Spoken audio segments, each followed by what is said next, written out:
So hey guys, and guess what's back? Not my video, Falcon Heavy.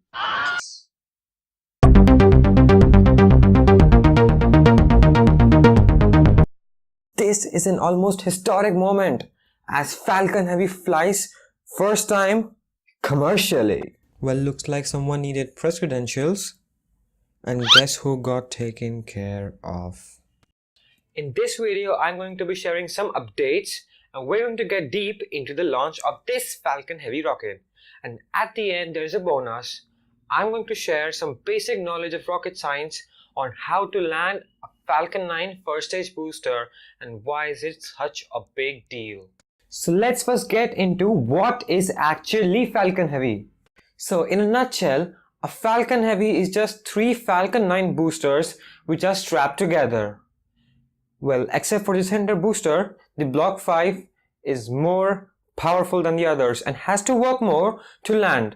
As it said by Elon, it'll be coming hotter and faster. So now let's get into the specs. So a Falcon Heavy is actually 3 Falcon 9 boosters. Now each Falcon 9 booster has 9 Merlin 1D engines. Powerful engines they are. So 3 times 9 equals 27, if I'm not wrong. So Falcon Heavy has 27 Merlin 1D engines, which make it the most powerful rocket on Earth. Only to the big F other word rocket or the Starship. Remember that? Yes. And wait for it.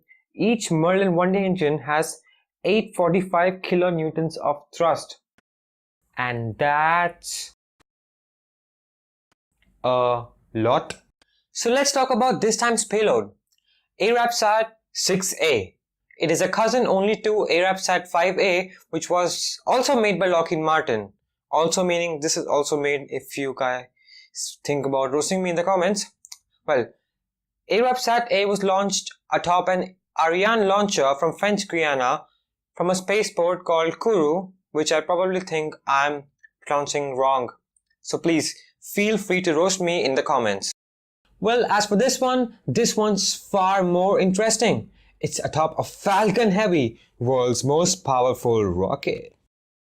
As of making of this video, the launch window opens at 10th April 2019 at 10:36 PM UTC or 4:06 AM IST for my Indian brothers, and closes at 6:03 AM IST and 12:33 AM UTC. If you can remember that, make a video and send it to me in the comments. And if you cannot, don't roast me on looking at my monitor. I'm sure you can send videos in the comments, right? You can? Cannot? Alright.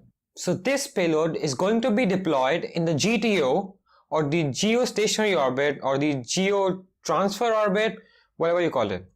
Now for you or any of you who don't know what GTO is, it's a highly elliptical orbit which is at quite a height with an apogee of 42,164 kilometers. That means the highest point is 42,000 kilometers high, and the perigee or the periapsis or the lowest point or the whatever you call it point is at 35,786. And for all of you Americanos, please, I'm not going to tell it in new miles. The SI system is followed all around the world. When will you change it, man? Now GTO or the geostationary orbit is quite special. It is used for telecommunication satellites like television and internet, YouTube. No, YouTube's servers are quite responsible for letting you watch this video. Yes. So the GTO is special because all the satellites are placed at such a height that their orbital speeds and Earth's rotation speeds match quite a bit. Yes, quite a bit, maybe.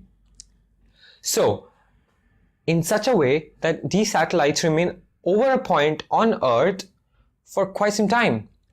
so that you can point your pointy dishes at the satellite and watch your favorite TV shows. I cannot name any because then they'll put a copyright on me and I don't want it. So the payload has a mass of about 6,000 kilograms. I'm not going to tell you in pounds. Whatever you do. So you must be thinking, such a heavy payload to the geostationary orbit, the highest orbit probably. No, okay. Okay, one of the highest orbits, still no. Okay. So anyways, quite high, sending it to space. Yes, space. No, it's never leaving the Earth's atmosphere. Okay, sending it to a quite high point. You gotta have some guts. But no. Falcon Heavy is the most powerful rocket in the world with a payload capacity of about 27 tons. Wait, I remember that. I just looked at it to show you. Yes. Yes, 27 tons. Now that's a piece of cake for it, isn't it? You must be thinking, if not, then I'm thinking that 27 kilograms for one rocket, and it's 3 Falcon 9 rockets, right? So you should have each of the Falcon 9 carrying 9,000 kilograms. If my math is correct, it is. And maybe if you think about it, second stage of each Falcon 9 is not into play, so there'll be a miscalculation here and there, but we can ignore that. It's still a lot of weight which Falcon 9 can carry, more than their payload mass. So why not use a Falcon 9 and use all those Falcon Heavy boosters to launch a simple payload? Why? Well, let's think about it. Almost a year into time after Falcon Heavy made its maiden flight, launching a perfectly fine Tesla Roadster. Give it to me, man. Elon Musk's own Tesla Roadster into an orbit, probably to Mars. Yes, no, not sure. Okay, to Mars. And 1 year it has not flown because it doesn't need to, first of all. Second of all, there's no market for it. But you'll say, how did it get this launch? Well, it got it. I also don't know. Ask Elon Musk if you want.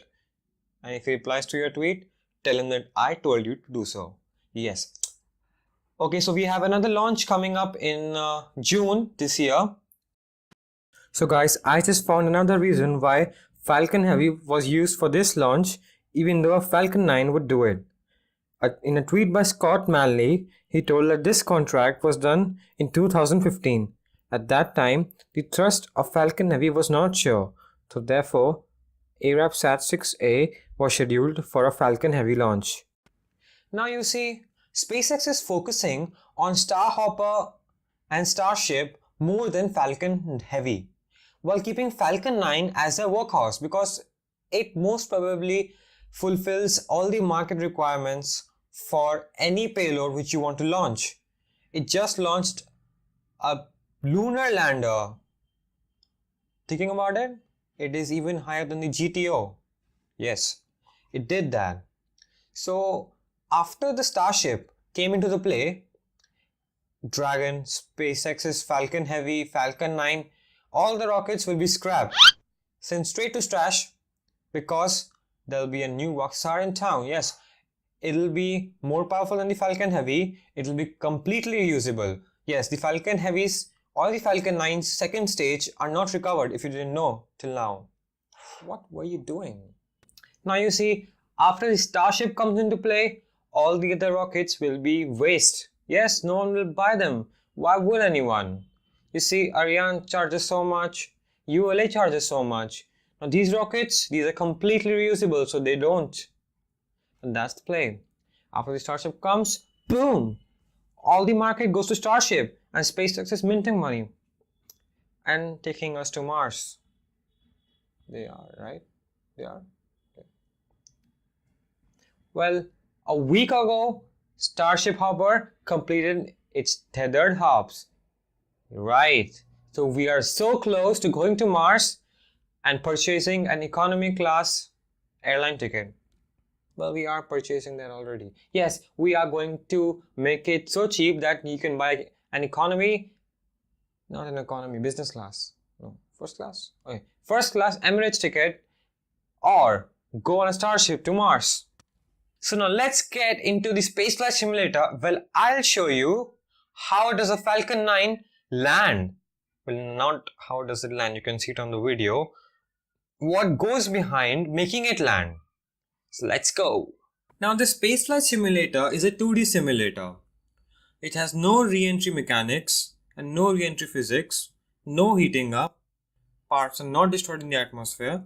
But yes, the rockets go out of control if they are projected inside the atmosphere with very high speeds.